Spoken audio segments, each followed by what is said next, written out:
Sandrine Alonier, bonjour. Bonjour Olivier. Porte-parole de Vous Financer, spécialiste en crédit immobilier. Alors dans un contexte de marché qui fonctionne très bien en termes de transactions, 921 000 ventes nous indiquent les notaires sur une année glissante, est-ce que le marché est toujours boosté par les taux de crédit qui sont attractifs ? Bien oui, tout à fait. Les taux de crédit sont toujours à un niveau très très attractif, puisqu'aujourd'hui on emprunte en moyenne à 1,45% sur 15 ans, 1,65% sur 20 ans et 1,85% sur 25 ans. C'est quasiment le même niveau, un petit peu au-dessus de ce qu'on avait il y a un an. Donc finalement, la hausse des taux qu'on avait constatée en début d'année est restée très limitée, de l'ordre de 0,40%. Donc on a toujours des taux qui sont en effet très bas.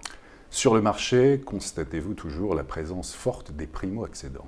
Oui, en effet, cette année, on a eu un vrai retour des primo-accédants qui ont été boostés par le niveau des taux, mais également un petit peu par la remontée des taux de crédit qui les ont incités aussi à passer à l'acte. Aujourd'hui, on a à peu près 45% de nos clients qui sont des primo-accédants, mais il est vrai que là, sur cette fin d'année, en raison des hausses de prix liées à la forte activité, ils ont été un petit peu à la peine, mais on a des banques qui sont là pour les soutenir, qui proposent des prêts à taux zéro pour les primo-accédants, qui proposent des dispositifs d'aide ou des frais de dossier limités. Donc aujourd'hui, les primo-accédants tirent le marché, il faut que ce soit encore le cas l'année prochaine. Est-ce que vous sentez un ralentissement en termes de production de crédit depuis quelque temps ou pas du tout ? Oui, tout à fait, on ne peut pas se cacher la vérité. Depuis cet été, on a eu un vrai ralentissement de la demande. Nous, en tant que courtier en crédit immobilier, on est finalement un peu 3 mois en amont avant la production de crédit. Et depuis cet été, on a une baisse de la production, enfin une baisse de la demande de l'ordre de 25% à peu près par rapport au trimestre précédent, mais également par rapport à l'année dernière.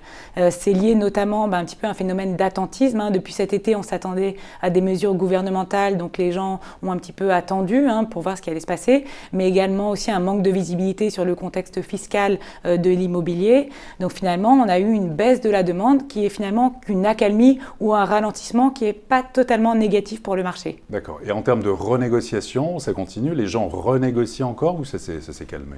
Alors en effet, vous avez raison, cette baisse d'activité qu'on constate depuis cet été est liée en effet à une baisse des renégociations de prêts. Aujourd'hui, c'est seulement 5% des demandes de crédit contre 15% au début de l'année 2017 et encore 30% il y a un an. Donc aujourd'hui, la plupart des crédits qui pouvaient être renégociés l'ont déjà été et ceux qui ne le font pas, c'est parce qu'ils ont un autre projet et du coup qui vont faire une nouvelle acquisition. Donc on a encore un marché dynamique sur les transactions, un peu moins sur les renégociations. C'est finalement un peu un assainissement du marché qui n'est pas trop négatif. Alors faites-nous rêver, vous nous disiez effectivement Sandrine que les taux de crédit étaient très intéressants. Pour les meilleurs profils, jusqu'où peut-on aller pour décrocher des taux ? Alors là, récemment, en septembre-octobre, on a réussi à obtenir des taux à 1,25% à Nantes, par exemple, ou à Paris, 1,29% à Marseille, essentiellement pour des primo-accédants. Alors ça paraît un peu contre-intuitif, mais c'est tout simplement pour le fait qu'aujourd'hui, finalement, les banques font très peu de marge sur les crédits immobiliers parce qu'elles veulent continuer à dynamiser la demande dans cette baisse un petit peu qu'on constate. Et du coup, les banques veulent capter des primo-accédants puisque c'est avec eux qu'elles vont mettre en place une relation bancaire suivie. Aujourd'hui, ce n'est pas les crédits qui sont rentables pour les banques, c'est ce qu'elles vont proposer à côté, les ouvertures de comptes, les cartes bleues, les assurances complémentaires. Voilà. Donc aujourd'hui, si vous êtes primo-accédant, c'est le moment où vous pouvez séduire votre banquier et avoir donc des taux qu'on arrive à négocier peut-être 0,50% au moins de ce qu'elles affichent. Quelle est la part chez vous de production, en tout cas de crédit, par rapport au CDI et au CDD ? Alors oui, évidemment, aujourd'hui, l'un des freins pour quand on veut emprunter, c'est le CDD. Aujourd'hui, 85% des embauches se font en CDD. Chez nous, c'est seulement 3% des crédits qui sont accordés avec un CDD. C'est aussi pour ça qu'aujourd'hui, l'âge moyen des primo-accédants, ceux qui achètent pour la première fois, est seulement de 32 ans. Et cet âge ne baisse pas malgré les taux bas, alors qu'on entre en moyenne sur le marché du travail à 23 ans. On voit bien qu'aujourd'hui, les banques ne sont pas adaptées, ne peuvent pas s'adapter au CDD. Ça reste aujourd'hui un frein pour l'achat, donc des solutions vont être mis en place, en tout cas on y travaille. Est-ce que le bail mobilité va dans le bon sens ? Oui, c'est vrai que là, on a eu pas mal de mesures annoncées par le gouvernement qui vont vers une meilleure rotation des logements, vers une aide pour les jeunes et pour les primo-accédants, avec une garantie, pour qu'ils puissent d'abord louer, puis devenir propriétaires lorsqu'ils le souhaitent, avec finalement un prêt à taux zéro qui va rester, y compris dans les zones les moins tendues. Donc c'est en effet des mesures qui vont dans le bon sens et qui devraient continuer à assurer la dynamique du marché en 2018. Et selon vous, toujours côté mesures, en tout cas promises par le président Macron, est-ce que les investisseurs sont rassurés à ce stade ? stade? Oui, je pense qu'aujourd'hui, ce qui compte aujourd'hui dans la dynamique du marché immobilier, c'est vraiment le fait de pouvoir avoir une visibilité au moins à moyen terme. Quand on veut investir dans l'immobilier, on a besoin de savoir ce qui va se passer dans les années à venir. Et le fait que le dispositif Pinel soit prolongé sur au moins 4 ans est tout à fait de nature à rassurer les investisseurs.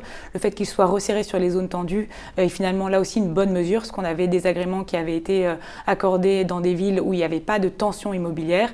Finalement, pour les investisseurs, le fait que le Pinel soit prolongé pendant 4 ans, c'est réellement une bonne nouvelle. Quels sont selon vous les éléments objectifs d'une remontée possible des taux? Est-ce que ça viendrait plutôt de la politique de la BCE, plutôt de mesures fiscales au niveau national? Alors aujourd'hui, dans le contexte actuel de baisse de la demande, on a des banques qui veulent toujours prêter, qui veulent toujours conquérir ces emprunteurs. Donc on a des banques qui continuent à baisser leurs taux, ça a été le cas un petit peu en septembre, octobre. Très légèrement, mais quand même. Très légèrement, mais on a donc encore des légères baisses de taux. Donc pour l'instant, on ne voit pas de remontée de taux, en tout cas à court terme. En plus, donc, dès début novembre, dès début novembre, oui, les crédits demandés rentreront dans leur production 2018. Comme elles ont des objectifs qui restent élevés, elles devraient maintenir des taux bas. En revanche, il est vrai qu'on peut avoir des tensions à venir sur les taux, notamment un petit peu la politique fiscale d'Emmanuel Macron qui pourrait un petit peu faire craindre les investisseurs étrangers et peut-être peser sur les OAT. Ça devrait quand même rester limité. Également la politique de la Banque Centrale Européenne qui devrait être moins accommodante en 2018 et du coup qui pourrait faire remonter les taux de refinancement et entraîner du coup une remontée des taux des crédits. Mais une remontée brutale ou progressive? Une remontée très limitée, puisque limitée. Les banques voudront quand même continuer à prêter et à attirer des emprunteurs. Les banques ont bien conscience que la moindre remontée des taux pourrait venir casser la dynamique du marché. C'est évidemment pas leur souhait. Enfin, le dernier... C'est-à-dire, Jules Sandrine, qu'on peut estimer qu'on aura des taux moyens sous les 2% encore au premier semestre 2018, selon vous? Tout à fait. On devrait vraiment rester sous la barre des 2%. On va rester dans un environnement de taux bas. En revanche, les banques vont rester attentives à leurs marges, puisqu'elles sont en ce moment faibles sur les crédits et qu'elles pourraient être à nouveau diminuées, notamment avec la réforme de l'assurance emprunteur. Alors oui, nouvelle donne. Théoriquement, à partir du 1er janvier 2018, tous les crédits pourront renégocier leur assurance de prêt, tous les emprunteurs pourront le faire. Comme aujourd'hui, 80% des assurances sont proposées par les banques, ça pourrait être un vrai manque à gagner pour elles. Dans ce contexte, elles pourraient décider de remonter légèrement leur taux, mais là également, on parle de 0,10%. Donc globalement, on a une bonne visibilité sur le premier semestre 2018 qui devrait rester dynamique avec des taux encore bas et favorables aux emprunteurs. Quels sont vos bons conseils, Sandrine Alonier, pour ceux qui sont des acquéreurs potentiels, qui s'interrogent, qui voient la hausse des prix, en tout cas dans les grandes villes, notamment à Paris, bien sûr, à Bordeaux, même si dans d'autres villes, ça augmente un peu moins fortement. Et avec ces taux intéressants, quels sont vos conseils? Alors, le premier conseil, c'est qu'en effet, dans ce contexte de légère inflexion de la demande, les emprunteurs reprennent le pouvoir. Donc, il y a vraiment la possibilité de bien négocier le taux de son crédit en mettant en avant les qualités de son dossier. Et le deuxième conseil qu'on peut donner dans ce contexte de hausse des prix, c'est de choisir un bien de qualité, un bien qui ne perdra pas de valeur, proche des transports, des écoles. C'est la meilleure solution de se prémunir contre une baisse potentielle des prix. Sandrine Alonier, merci beaucoup. Merci Olivier.